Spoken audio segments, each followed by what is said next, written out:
கர்த்தருடைய நாமத்துக்கு கனமும் மகிமையும் உண்டாவதாக. எல்லாரும் நல்லா இருக்கீங்களா? நான் நல்லா இருக்கேன். இன்னைக்கு நம்ம என்ன பார்க்க போகிறோம்னா, பாவம் என்றால் என்ன, அந்த பாவத்திலிருந்து நம்மை விடுவிக்கிறவர் யார் என்பதை பற்றி நம்ம பார்ப்போம். முதலாவது, பாவம் என்றால் கர்த்தருடைய கட்டளைகள் அல்லது அவருடைய போதனைகளுக்கு கீழ்ப்படியாமை, அவரை விட்டு தூரமாக போவது, இதுதான் பாவம். அந்த பாவத்தில் நம்ம செய்யாமல் இருப்பதற்காக பழைய ஏற்பாட்டில் கர்த்தர் தம்முடைய கரங்களினாலே மோசே ஐயாவுக்கு கற்பலகையில் 10 கட்டளைகளை எழுதி கொடுத்தார். அதை பற்றி பார்ப்போமா? யாத்ராமகம் 20ஆம் அதிகாரம் 3 17 வசனம் வரை. என்னை அன்றி உனக்கு வேறே தேவர்கள் உண்டாயிருக்க வேண்டாம். மேலே வானத்திலும் கீழே பூமியிலும் பூமியின் கீழ் தண்ணீரிலும் உண்டாயிருக்கிறவைகளுக்கு ஒப்பான ஒரு சொரூபத்தை ஆகிலும் யாதொரு விக்கிரகத்தை ஆகிலும் நீ உனக்கு உண்டாக்க வேண்டாம். நீ அவைகளை நமஸ்கரிக்கவும் வேண்டாம், சேவிக்கவும் வேண்டாம். உன் தேவனாகிய கர்த்தராய் இருக்கிற நான் எரிச்சலுள்ள தேவனாய் இருந்து என்னை பகைக்கிறவர்களை குறித்து பிதாக்களுடைய அக்கிரமத்தை பிள்ளைகளிடத்தில் 3ஆம் 4ஆம் தலைமுறை மட்டும் விசாரிக்கிறவராய் இருக்கிறேன். உன் தேவனாகிய கர்த்தருடைய நாமத்தை வீணிலே வழங்காதிருப்பாயாக. கர்த்தர் தம்முடைய நாமத்தை வீணிலே வழங்குகிறவனை தண்டியாமல் விடார். ஓய்வு நாளை பரிசுத்தமாய் ஆசரிக்க நினைப்பாயாக. உன் தேவனாகிய கர்த்தர் உனக்கு கொடுக்கிற தேசத்திலே உன் நாட்கள் நீடித்திருப்பதற்கு உன் தகப்பனையும் உன் தாயும் கனம் பண்ணுவாயாக. கொலை செய்யாதிருப்பாயாக, விபச்சாரம் செய்யாதிருப்பாயாக, களவு செய்யாதிருப்பாயாக, பிறனுக்கு விரோதமாக பொய் சாட்சி சொல்லாதிருப்பாயாக, பிறனுடைய வீட்டை இச்சியாதிருப்பாயாக, பிறனுடைய மனைவியையும் அவனுடைய வேலைக்காரனையும் அவனுடைய வேலைக்காரியையும் அவனுடைய எருதையும் அவனுடைய கழுதையையும் பின்னும் பிறனுக்குள்ள யாதொன்றையும் இச்சியாதிருப்பாயாக. இந்த 10 கட்டளைகளை தேவன் பழைய ஏற்பாட்டில் கொடுத்தார். போதனையை பற்றி பார்ப்போமா? போதனை என்பது நம்முடைய கர்த்தராகிய இயேசு கிறிஸ்து ஒரு நியாயாஸ்திரி அவர்கிட்ட கேட்குறான், கற்பனைகள் பிரதானது என்ன என்று கேட்கிறான். இயேசு அவனை நோக்கி, உன் தேவனாகிய கர்த்தரிடத்தில் உன் முழு இருதயத்தோடும் உன் முழு ஆத்மாவோடும் உன் முழு மனதோடும் அன்பு கூர்வாயாக. இது முதலாம் பிரதான கற்பனை. இதற்கு ஒப்பாயிருக்கிற 2ஆம் கற்பனை என்னவென்றால், உன்னிடத்தில் நீ அன்பு கூறுவது போல பிறனிடத்திலும் அன்பு கூர்வாயாக என்பதே. இவ்விரண்டு கற்பனைகளிலும் நியாயப்பிரமாணம் முழுமையும் தீர்க்க தரிசனங்களும் அடங்கியிருக்கிறது என்றார். தேவனுக்கே மகிமை உண்டாவதாக. பார்த்தீங்களா? அப்போ தேவனுடைய கட்டளைகள், அவருடைய போதனைகளை பற்றி நம்ம பார்த்தோம். அப்போ பாவம் என்றால் அவருடைய கட்டளைகள், போதனைகள் நம்ம கீழ்ப்படியாமல் இருக்குது. முதலாவது கீழ்ப்படியாமல் எங்கேருந்து வந்துச்சு? ஆதி தகப்பன் ஆதாம் ஏவாள்கிட்ட வந்துச்சு. அப்படி தானே கர்த்தர் சொல்லிப்பாரு, ஏதேன் தோட்டத்தில் நீங்கள் எல்லா மரத்தின் கனிகளையும் புசிக்கலாம், நான் நடுவில் இருக்கிற அந்த மரத்தின் கனியை நீங்கள் புசிக்கக்கூடாதுன்னாரு. அப்போ ஆதாம் என்ன செய்தார்? சர்ப்பம் ஏவாளை வஞ்சித்த உடனே, ஏவாள் ஆதாமுக்கு கொடுத்த உடனே ஆதாம் என்ன பண்ணார்? அதை வாங்கி சாப்பிட்டாரு, ஏவாளும் சாப்பிட்டாங்க. முதலாக என்ன பாவம் வந்தது? கீழ்ப்படியாமை. அந்த கீழ்ப்படியாமை தேவன் தினமும் அவங்கள சந்திப்பார். அப்போ எப்பவுமே அவங்க பயம் இல்லாதபடி அவரை காண்பார்கள். ஆனால் அன்னைக்கு அந்த கனியை சாப்பிட்ட அன்னைக்கு அந்த பகலின் குளிர்ச்சியான வேளையில் கர்த்தர் வரும்போது, ஆதாமே எங்கே என்று கேட்கும்போது அவன் ஒளிந்து கொள்கிறான். அதுவும் இல்லாமல் அவங்க என்ன செய்தாங்க? 2 பேரும் நிர்வாணி என்று அறிந்து, அது வரைக்கும் அவங்க நிர்வாணமாக இருக்கிறது அவங்களுக்கு தெரியாது. அந்த நன்மை தீமை அறியத்தக்க அந்த கனியை சாப்பிட்ட உடனே அவங்க கண்கள் திறக்கப்பட்டு அவங்க நிர்வாணிகள் என்று இருந்து அந்த அத்திமரத்தின் இலைகளை தைத்து உடையாய் அணிந்திருக்காங்க. அப்போ அவன் ஓடி ஒளிந்த உடனே, படைத்தவருக்கு தான் எல்லாம் தெரியுமே, அப்போ கர்த்தர் சொல்றாரு, நான் சொன்ன புசிக்கக்கூடாதுன்னு சொன்ன கனியை புசித்தாயோ என்று சொல்றார். அப்போ ஆதாம் என்ன சொல்லியிருக்கலாம், அம்மா நான் புசித்தேன்னு சொல்லியிருக்கலாம். ஆனால் அப்படி சொல்லலை. அவனுடைய குற்றத்தை மனைவி மேலே, நீர் உண்டாக்கின அந்த சிறியானவள் தான் எனக்கு தந்தா நான் சாப்பிட்டேன் அப்படின்னு சொல்றார். ஏவாள் என்ன சொல்றா, சர்ப்பம் என்ன வஞ்சித்தது, நான் சாப்பிட்டேன். பார்த்தீங்களா, ஒருத்தருக்கு ஒருத்தர் எப்படிலாம் வருது. அந்த கீழ்ப்படியாமையிலேருந்து பொய் சொல்லுதல், அப்படி எல்லாம் ஒவ்வொரு பாவமாக வந்துக்கிட்டு இருக்கு. அதுக்கப்புறம் அந்த ஆதாமுக்கும் ஏவானுக்கும் பிறந்த 2 பிள்ளைகளில் காயின் ஆபேல், காயின் அண்ணன், ஆபேல் தம்பி, அவங்க 2 பேரும் கர்த்தருடைய சமூகத்தில் பொருத்தனைகளில் முதற் பலனை படைக்க போகிறாங்க. அப்போ ஆபேல் என்ன செய்தார், தன் முதற் பலன் ஆட்டுகள் வளர்க்குறதுனால தலையீற்றில் கொழுமையான வேலையை முதல்ல கொண்டு படைக்கிறார். காயினும் அவர் வயலில் விளைஞ்சதை கொண்டு படைக்கார். ஆனால் கர்த்தர் ஆபேலுடைய காணிக்கையை அங்கீகரித்தார், காயினுடைய காணிக்கையை அங்கீகரிக்கவில்லை. அப்போ காயினுக்கு ரொம்ப முகநாடி வேறுபட்டவன் என்ன பண்ணுறான், தன் சகோதரனை கொலை செய்திருந்தான்.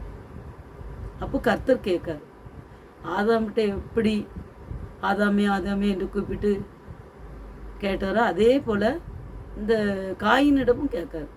அப்போ காயின் என்ன சொல்லுதான், நான் அங்கே இருக்கேன் அப்படின்னு சொல்லுதான். அப்போ கர்த்தர் சொல்கிறாரு,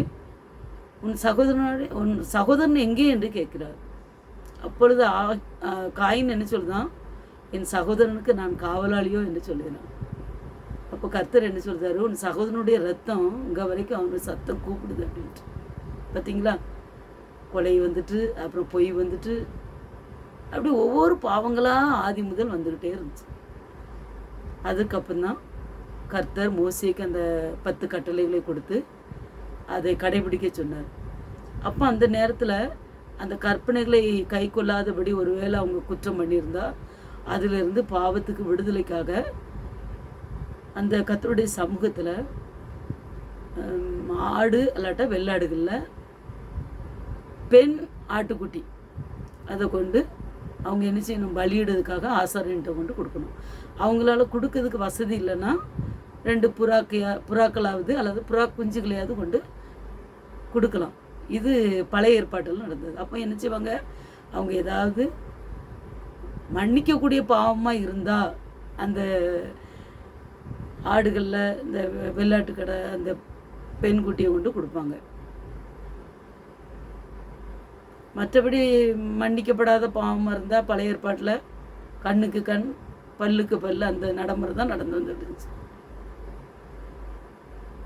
அந்த பழைய ஏற்பாட்டில் அவங்க என்ன பண்ணாங்க, பாவம் வந்தால் பாவத்துக்கு பரிகாரியாக அவங்க அந்த பலியை கொடுத்தாங்க. ஆனால் புதிய ஏற்பாட்டில் இந்த பலி செலுத்துதல் இல்லை.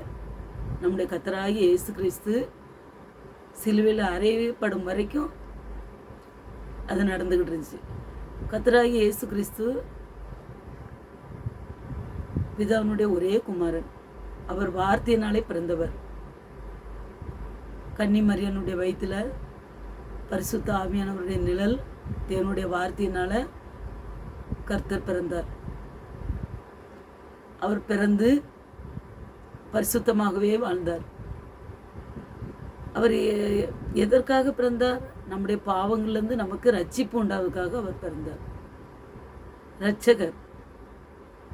அவர் பிறந்து இந்த உலகத்தில் பரிசுத்தமாய் வாழ்ந்து நன்மை செய்கிறவராய் சுற்றி திரிந்து நம்முடைய பாவங்களுக்காகவும் அக்கிரமங்களுக்காகவும் அவர் கிருபாதார பலியாக தன்னையே சிலுவையில் ஒப்பு கொடுத்தார். அந்த சிலுவையில் ஒப்பு கொடுக்க போய் தான் நம்ம என்ன செய்தோம், அவருடைய இரத்தத்தினால நமக்கு விடுதலை கிடச்சிச்சு. அதனால் இப்போ நம்ம பலி செலுத்துறது தேவையில்லை. ஒரு பாவம் செய்துட்டோமா, தேவனை நோக்கி ஏசப்பா என்னை மன்னிங்க, உடைய ரத்தத்தினால என்னை கழுவுங்க அப்படின்னு சொல்லும்போது அவர் நம்மை மீட்டு ரட்சிக்கிறவராய் இருக்கிறார். எப்பேற்பட்ட பாவமாக இருந்தாலும் சரிதான். பாவம் இல்லாமல் இந்த உலகத்தில் ஒருவருமே இல்லை. கர்த்தர் ஒருவர் மாத்திரம்தான் பரிசுத்தர். ஒரு இடத்துல கர்த்தர் ஏசப்பா சொல்லியிருப்பாங்க, என்னில் பாவம் உண்டென்று உங்களில் யார் சொல்லக்கூடும் என்று சொல்லியிருப்பாங்க. அவர் மாத்திரம்தான் அந்த வார்த்தையை சொல்ல முடியும், மற்றபடி யாரும் இந்த உலகத்தில் சொல்ல முடியாது. நான் கூட தேவனுடைய வார்த்தையை சொல்றதுக்கு தகுதி இல்லைன்னு சொல்லி எத்தனையோ ஆண்டுகளை கழித்து கொண்டு வந்துட்டேன். இப்போ எனக்கு 56 வயசில் இப்பவும் எனக்கு சில நேரம் சாத்தான் சொல்லுவான், மனசுக்குள்ள அப்படி ஒரு ஆள் பேசின மாதிரி இருக்கும், நீலாம் தேவனுடைய வார்த்தையை சொல்றதுக்கு தகுதியா, நீ என்னென்ன பாவம்லாம் பண்ணியிருக்க அப்படின்ட்டு ஒவ்வொரு நினைவுகளையும் கொண்டு வருவான். அவன் சத்ருவானவன். இப்படி தான் நம்ம ஆண்டவருக்குள்ளே வராதபடி நம்ம கெடுப்போம். நம்ம ஏசப்பா சொல்லியிருக்காங்களா, அவருடைய நாமத்தின் மேல் விசுவாசம் உள்ளவர்களாய் அவர்களை ஏற்றுக்கொண்டவர்களை எத்தனை பேர்களோ அத்தனை பேர்களும் அவருடைய பிள்ளைகளாகும்படிக்கு அதிகாரம் கொடுத்தார். அவருடைய நாமத்தை நம்ம ஏற்றுக்கொண்டாலே அவருடைய பிள்ளைகள். நம்முடைய பாவத்தை ஏசப்பட்ட மன்னிங்கன்னு சொல்லி நம்ம சொல்லும்போது அவர் கல்வாரி சிலுவையில் வடித்த அந்த இரத்தத்தினால நம்மை கழுவுகிறார். அப்போ நம்ம என்ன செய்யணும், அனுதினமும் அவருடைய இரத்தத்தினால கழுவப்படணும். சின்ன பாவம் பெரிய பாவம் கிடையாது. ஒரு சின்ன பென்சில் திருடினாலும் கழுவு தான், பெரிய கொள்ளை அடித்தாலும் அது பாவம் தான். அதனால் யாரையும் நீ பாவி நான் பரிசுத்தவான் என்று சொல்ல முடியாது. யாரும் ஊழியம் பண்ணால் கூட அந்த ஊழியக்காரங்களை பற்றி சொல்றதுக்கு நமக்கு எந்த தகுதியும் கிடையாது. அவங்களும் நம்மளை போல மனிதர்கள் தான். எல்லா பாவங்கள், எல்லா அக்கிரம சிந்தைகள் எல்லாம் பிசாசனும் கொண்டு வருவான். அவங்க தேவனிடத்தில் மன்றாடி அந்த பாவ ரட்சிப்பை பெற்றிருப்பாங்க. அதனால் நம்ம எந்த ஊழியக்காரராக இருந்தாலும் சரி தான், யாராக இருந்தாலும் தேவனுடைய வார்த்தையை சொல்லும்போது இவர்கள்லாம் சொல்லதுக்கு தகுதியா, ஏன்னு சொல்கிறாங்க அப்படிலாம் சொல்லக்கூடாது. கர்த்தர் பார்த்துக்கொள்வார், நியாயாதிபதி அவர். நம்ம அவர்களுடைய வாயின் வார்த்தையில் என்ன வருது என்று அதுதான் நம்ம பார்க்கணும். இப்போ நான் தான் சொல்லுதேன், என்னுடைய வாயின் வார்த்தைகளில் தேவன் என்ன கொண்டு வருகிறார், அந்த வார்த்தையை நம்ம கடைபிடிக்கணும். தேவனுடைய வார்த்தையை நம்ம கடைபிடிக்கணும். அப்பொழுது நம்ம அனுதினமும் நம்முடைய வாழ்க்கையில் கர்த்தருடைய பரிசுத்த வேதாகமத்தை நம்ம படிக்கணும். அனுதினமும் அவருடைய இரத்தத்தினால நம்ம கழுவப்படணும். அப்படி கழுவப்படும் போது நமக்கு ரட்சிப்பு உண்டாகும். அப்படியே ஒருவேளை நம்ம ஏதாவது ஒரு குற்றம் பண்ணால் கூட அந்த பரிசுத்த ஆவியானவர் நம்முடைய மனசில் அப்படி பேசுவோம், இந்த தப்பை பண்ணாத, இது பாவம். அப்போ ஆண்டவரோடு நம்ம அனுதினமும் உறவாடும் போது அந்த உந்துதல் நமக்கு கிடைக்கும். அப்போ நம்மளுக்கு ஆண்டவர் ரட்சிப்பார். அந்த பழையபடி அந்த பழைய பாவங்களை செய்யாதபடி தேவன் நம்மளை காத்துக்கொள்வார். பாவம் என்றால் என்ன, பாவத்துக்கு பரிகாரி நம்முடைய தேவனாகிய இரட்சகர், நம்ம எல்லாம் பார்த்தோம். இந்த உலகத்தில் பாவத்தை மன்னிக்க அதிகாரம் உள்ளவர் நம்முடைய கர்த்தராகிய இயேசு கிறிஸ்து மாத்திரம்தான். நம்ம அவரை அண்டிக் கொள்ளணும். நம்ம அவரை அண்டிக் கொண்டால் கர்த்தர் நம்மை அவருடைய இரத்தத்தினால கழுவி நம்மை மீட்டுக்கொள்வார். பாவம் இல்லாமல் ஒருவனும் இல்லை. பாவத்தின் சம்பளம் மரணம். அதனால் அந்த பாவத்தின் வேதனையை நம்ம பெறாதபடி அந்த பாவத்திலிருந்து நம்ம மீண்டு அனுதினமும் வேத வார்த்தையை படித்து முடிந்தவரை தேவ ஆலயத்துக்கு நம்ம போகணும். கூடுமான மட்டும் நம்மளால் முடிந்த மட்டும் தேவனுடைய ஆலயத்துக்கு போய் தேவனை நம்ம வணங்கணும். அனுதினமும் ஒரு தகப்பன்ட்ட நம்ம எப்படி பேசணுமோ அதே போல் பேசிக்கொண்டு வந்தால் தேவன் நம்மை அவருடைய பாதையில் நம்மை வழிநடத்துவார். தேவன் தாமே இந்த வார்த்தையை ஆசீர்வதிப்பார். ஜெபம். எங்கள் கர்த்தராகிய இயேசு கிறிஸ்துவே, இயேசப்பா, அந்த அருமையான வார்த்தைக்காக நன்றி தகப்பனே. இயேசுராஜா, பாவம் என்றால் என்ன, அந்த பாவத்திலிருந்து விடுதலை ஆவது எப்படி என்று தேவனே நீர் இந்த வார்த்தையை கொடுத்தீரப்பா. அதற்காக நன்றி தகப்பனே. இயேசுராஜா, பேச தகுதி இல்லாத என்னையும் பேச வைத்தீரப்பா. அதற்காக உமக்கு கோடி நன்றி தகப்பனே. இந்த வார்த்தையை ஆசீர்வதிங்கப்பா. இந்த வார்த்தையப்பா கேட்டுக்கொண்டிருக்கிற மக்களை ஏசப்பா நீங்கள் ஆசீர்வதிக்கணும்ப்பா. அவர்களை பாவத்திலிருந்து விடுதலை பண்ணி தேவனே நீங்கள் ரட்சிங்க தகப்பனே. ஏசுராஜா, எல்லாரையும் நேசிக்கிறவரப்பா. பாவிகளை ரட்சிக்கவே இந்த உலகத்தில் நீர் மனு உருவாக வந்தீர் தகப்பனே. பாவத்தை வெறுக்கிற தேவன் நீர் பாவியை நேசிக்கிறீரப்பா. அதற்காக நன்றி தகப்பனே. ஏசப்பா, அந்த கேட்கிற அனைவரும் நம்முடைய நாமத்தினால ஆசீர்வதிக்கப்பட்டப்பா. ஏசுராஜா, ஆசீர்வதிங்க. எல்லா மன கஷ்டங்கள், பாரங்கள் எல்லாவற்றையும் நீக்குங்கப்பா. துதி, கனம், மகிமை எல்லாம் உமக்கு இயேசு கிறிஸ்து நாமத்தினால ஜெபிக்கிறேன் பிதாவே. ஆமேன், ஆமேன், ஆமேன்.